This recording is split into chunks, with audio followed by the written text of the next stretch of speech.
From Amateur Radio Newsline Report, number 2206, these are the Ham Nation headlines for Wednesday, February 12, 2020. Our top story comes from Washington, D.C., where the Federal Communications Commission is marking what its chairman calls a historic appointment.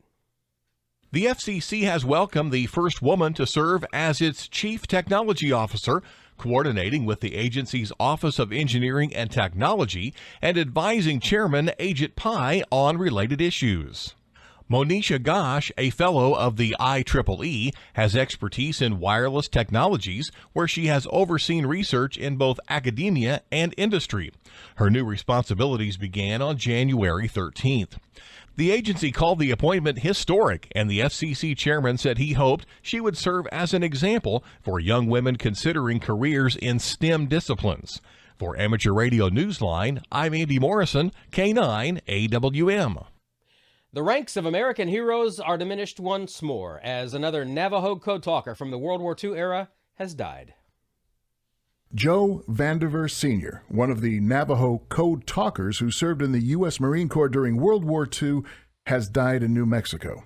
He was among those whose tribal language gave rise to an unbreakable code used during the war. After enlisting in the Marines in 1943, he served in the occupation of Japan, the occupation of China, Guam, Okinawa, and numerous other locations. The National Museum of the American Indian in Washington, D.C. notes that the code talker's contributions in several important wartime campaigns are credited with saving thousands of lives of Americans and United States allies. Navajo Nation President Jonathan Nez issued the following statement after the announcement of his death. The Navajo people have lost another great warrior who sacrificed more than we'll ever know to defend our country. On behalf of the Navajo Nation, we offer our prayers and heartfelt condolences to his children and many other loved ones.